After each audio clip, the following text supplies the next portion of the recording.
From WKGC's Studio A on the campus of Gulf Coast State College, the Military Hour with your host, Carrie Dieter, on AM 1480, Southport, Panama City, Florida.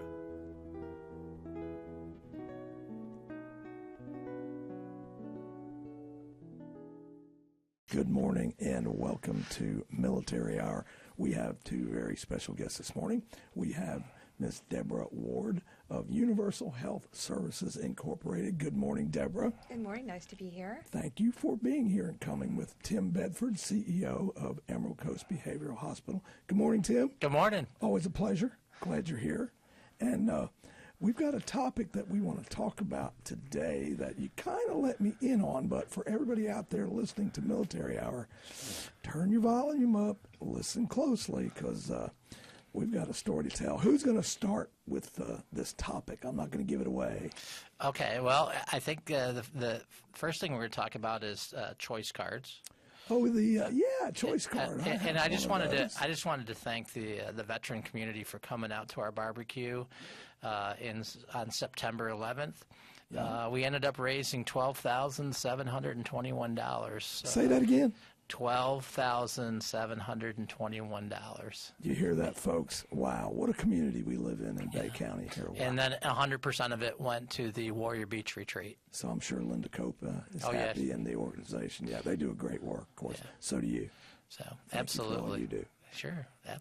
So and I brought Deborah along to talk about the choice cards and the VA and kind of what's really going on behind the scenes and so.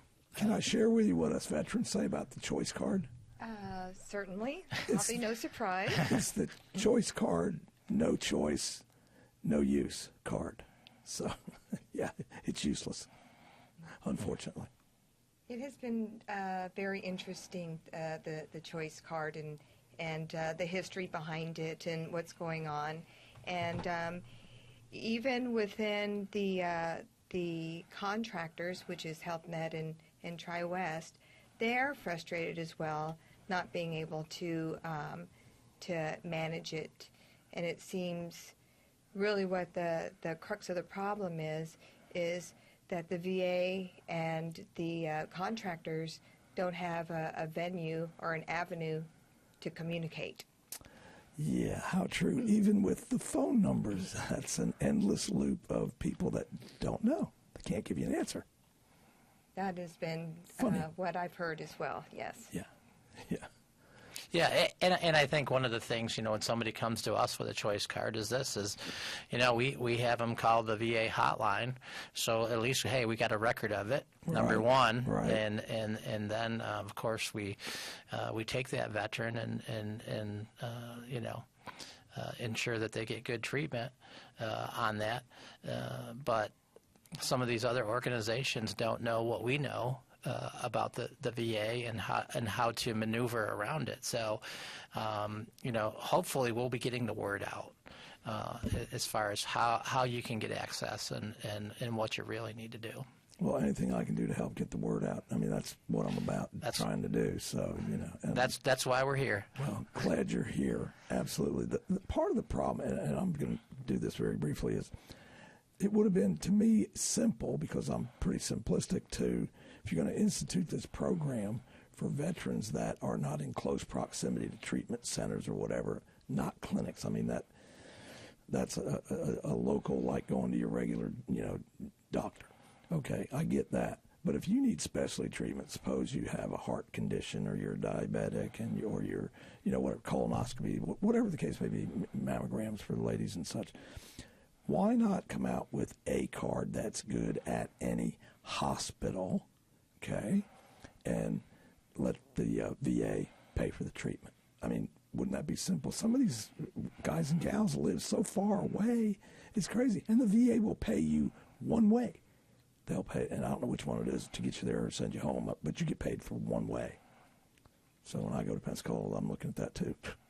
Well, something I do believe in the research that I've done and the due diligence of trying to understand how this Veterans Access to Care Act is, the BACA Act.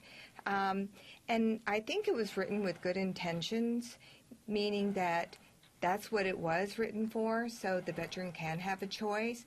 But where, in my opinion, they made the biggest mistake was that when Obama signed the VACA Act, it was not mandated that the VAs utilize it.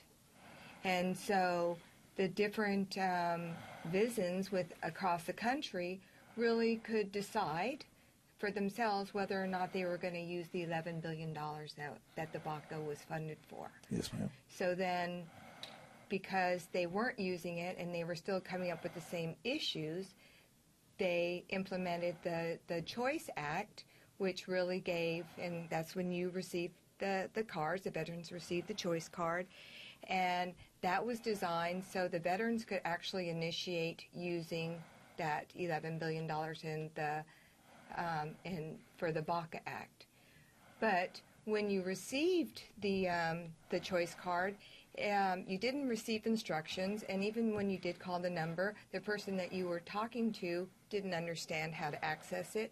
And again, in order to get the funding to get your care at a private sector hospital, the VA within your VISN still had to approve it. So it was blocked once again.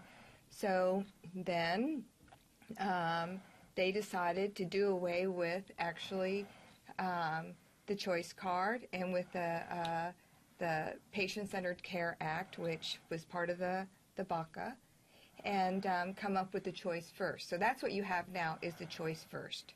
News to me. News to most people, but that's what it's come down to now. So and here I'm telling you this, and you actually have received the choice first card, and you don't even know what it is. You don't know how. 3 of them. Yes, and you still don't know how to use it, and when you call the number, they still don't know. So I guess that's what Tim was saying. I mean, really, what we need to do as a community, as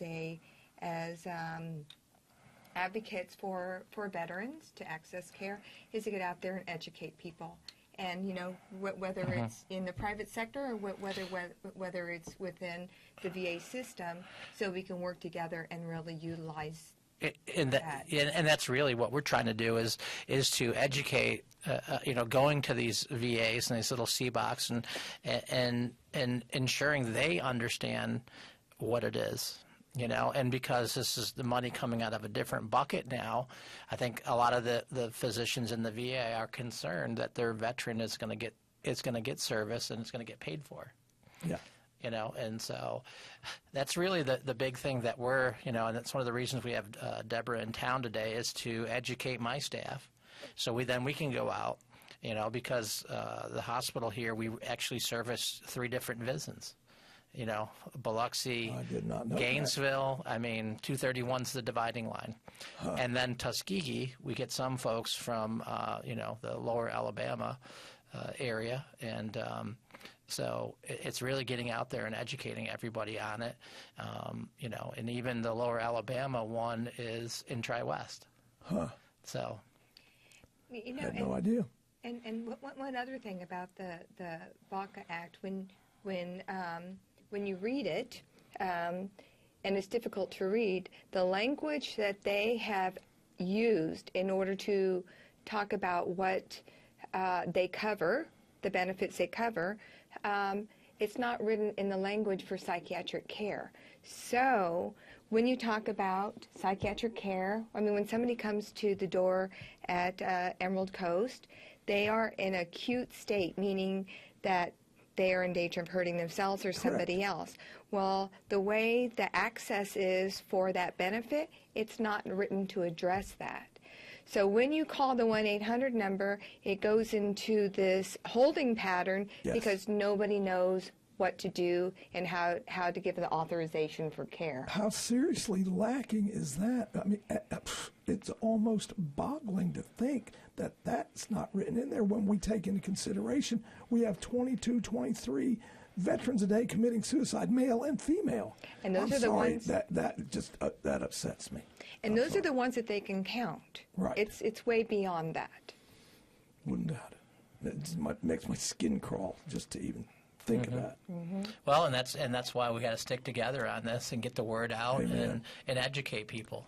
You know, that's probably the biggest power that we can have is in education. You know, and that's what this show, if you want to call it a show, is about. It's really for information to help the families and the veterans and our communities at large. So it's that plain and simple. That's what this is about. Getting the word out. You know, honestly, as I go to these different VA hospitals and talk to people within that system, they really do want the best for the veteran. Yeah. I mean, it's not about the personnel that they employed. It's about the debacle within this system that has become a quagmire, and you can't get out of it. There's no avenue to lead out. The service side, and everybody that knows me knows, I don't detract from the service portion. The doctors, the nurses, the technicians, they're all out there. They're hardworking people. They care about what they're doing. They want to help the veteran. It's the administrative side that is such a mess and awash in just regulation after regulation that make no sense. And it has to be cleaned up. Well, and I'll just, I'll kind of give you a 1-2 scenario here. Just the difference in the visits. Okay, if you've gone to one VA, you've gone to one VA. You know, there is no two alike. And, Gainesville visit is completely different than the Biloxi visit on how you have to do everything. So you have to learn the idiosyncrasies of each one to even act in it. And I think, Gainesville's been the ones that have really said, okay, we want control over it. We'll give you the authorization, but we want control over it. And so they're not really, they haven't even used the health choice at all on that side of it. So, what a shame. And the ones that suffer are the veterans and their families. Because the families are coping to try and get help for a veteran, and the veterans trying and it's so utterly frustrating. And then if, God forbid, a veteran loses their temper or gets to that point, well, now he's going to be either kicked out or he's going to be boosted up to some kind of another status that he doesn't want. And it's just terrible. Well, and we've worked so hard, and I know this is just having people to seek help. Yeah. You know what I'm saying? I know my dad was in Korea, and they just told him, suck it up, soldier. I think nowadays it's a little different. Thank God. You know what I'm saying? But it's still we have to work on that. Because in a lot of cases too, that can be held against you. And so. I'm certain, just because of talking with veterans, male and female alike, that there's still a lot of them out there that they have so much distrust for the bureaucracy that they don't go look for the help, they don't want to because of those problems, like with the choice and all that just quagmire. It's too much for them. It just overwhelms them. They go, just forget it. Just not doing it. It's really interesting because everything that we have just talked about, it comes down to one thing, and that is access to care. And that's the wall. Right. Because the care is there, whether it's private sector or within the VA. It's the access. I mean, I was working with a spouse of a veteran. Yes, ma'am. And she's in Virginia, and only because she has a really good background in the medical field was she able to push the envelope to get her husband care within the VA, and she didn't back down. So she pushed and pushed and pushed and pushed to the point that she actually pushed all the way to Bob McDonald, the Secretary of the VA, and that was how she was able to access care for her husband. And he got into a 90-day program at a VA hospital in the VA. But it took all the way to the top. Not everybody has the knowledge base. So when we were talking and she was talking about her frustrations of access to care, I shared with her that not a day goes by that our hospitals don't get numerous calls from the spouses because the veteran's already done with it. Yeah, they're finished. Exactly, forget about it. Exactly what you were saying. So the spouse is the one that's out there advocating. And she said to me, what I need, once I get care for my husband, what I'm going to do next is I'm going to start a blog or something to get out there to talk to the spouses so we can all get together, because we're the advocates, we're the voices, we're living with it every day, we're dealing with the families every day. That's what it's going to come, because the veteran is done. They've had enough. They've given up, and that's really a shame. Well, there's a lot of them in my generation that are just there, period, and it's like, no, we've already experienced it. We're done. We're just done. So that is a terrible story about that young lady having to push and fight so hard. She is one of the very few that had the knowledge and the tenacity to keep going, which obviously is a display of her love for her husband. But that's not the case in most cases. And it is such a shame. The VA is supposed to, written into it, err on the side of the veteran. Au contraire. Now it's all veteran, you prove to us the help you need. And the tragedy and travesty in all that is the veterans aren't looking for something free. They're not looking for a gimme, gimme, gimme. They're looking for help me. Please help me. I need the help. Will you help me? And it just falls on deaf ears for the most part, other than people like yourselves and other veterans that'll, wrap their arms around and help them. And, I'm going to be crying a minute if I keep talking about it, but in any event, shut me up and keep going. Well, I think everything that was, said this morning is just spot on. And again, we have to really unite and work on this together. And I think there's a lot of physicians in the VA that want this. I talk to them all the time. I go visit, the C-Box and, Sure. from Tallahassee to Pensacola, and, they want the same thing. And it's really, they're frustrated with the bureaucracy of it all, and they just want the veterans served. Exactly. And that's, and because they're on the front line, they hear it. You know what I'm saying? And it's a lot of negativity for them to hear, and that's why they're short so many physicians and workers, nurses, you name it, techs. They're short on everything. So absolutely short. Yeah. Great career field though, and don't give up. Go in there and make it better. If you're listening and you're a student or you're already an RN or even a doctor wanting to change direction, go in there and be one of the people that helps make it better. Again, I'm not a detractor from the health care I received, because I'm one of those uninsurables and got in it late. It was like 2008, and some of my history, but and I'm not going to go over all that. But on the medical side, I've been treated like royalty. It's just been stellar, absolutely fine.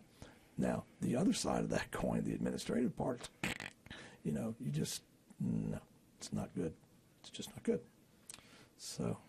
Well, our specialty is behavioral health, and I think when you separate the behavioral health from like the med surg part, there really is a big difference, because you don't have the capacity in a lot of cases to advocate for yourself, so you really need somebody else to go in there and help, and it is going to take the community to do that, and somebody who's willing to step out like the spouse of the veteran that I was just talking about, and for us all to unite and really go and be the voice. And I said that was a terrible story, but it was a terrific story because it's a victory for them. Now, every veteran should have that same victory. And that's really, I think, where she's going to take this is beyond that. I hope so. I certainly hope so. So, Tim Bedford, are you going to be at the gala this year? Just so I can outbid you. Yeah, I want to keep my eyes open for you. This guy, he's something else. I still haven't seen all those masks, and I do want to see them. Well, you're welcome to come anytime. I'm afraid if I come down, you won't let me leave. You do have to have a key to get out, but we'll let you out. Yeah, my wife says I need treatment. I'm sure she's right, but in any event, wow, just what a topic! It's my heart breaks for just every veteran out there that's having problems getting what they need. Because again, it's not about gimme. That's just not it at all. It's about help me. Just help me, please. And that's what we should be doing, as not only as advocates for veterans, but as human beings. Come on. Right. Actually, I mean, I've been working in my capacity of being an advocate for the veterans for about 18 months. And Bob McDonald has been in his position for about a year or so. Yes, ma'am. And I have seen more movement towards the positive, towards addressing access than I have in my entire career in this field. Well, that's good news. So there is hope. A ray of light. And going to the hearing in D.C. A couple of weeks ago, really looking at and listening to the congressmen who are on that committee, there are some who really, really get it. And so there's hope. I really do believe there's hope. And for them to do a choice card and to talk about it and to hold the VISNs accountable, to really look at the data of what's working and what's not. I mean, it's a big dinosaur to turn. Oh, sure. It's been. I always said they haven't had adult supervision in a long time at the VA.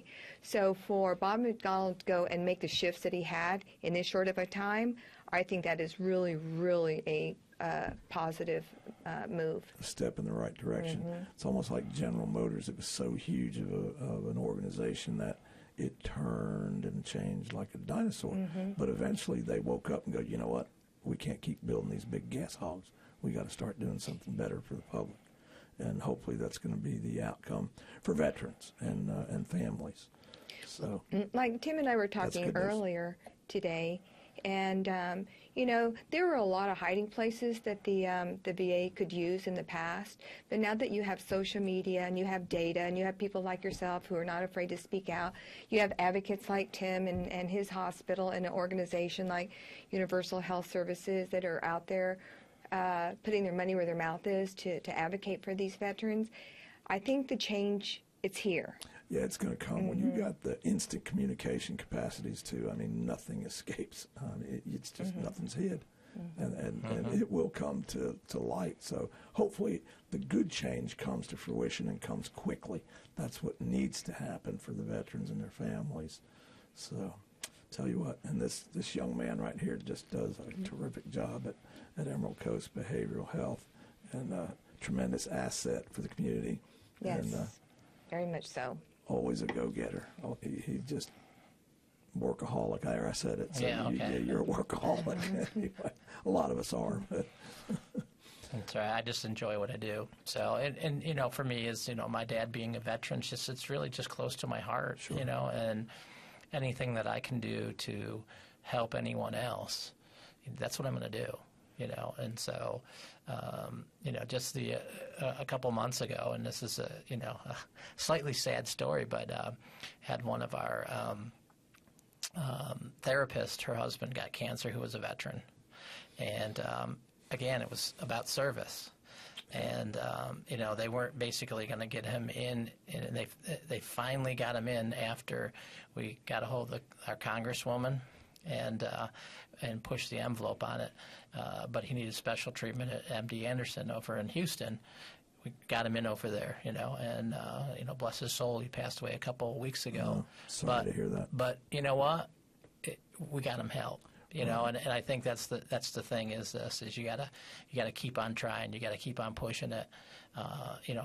Don't give up. Yeah, as you know, I'm one of the fortunate few that survived cancer, and very thankful. Again, my treatment was just stellar, right? Like royalty.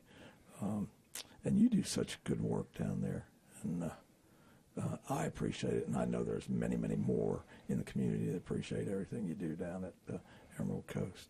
If you need help and you're a veteran, he's got this resiliency unit. I forgot how many beds, 32? 30. Yeah. 30. I was close. Well, that maybe you need to add to. Well, actually, and we're also doing a VA track now. Oh.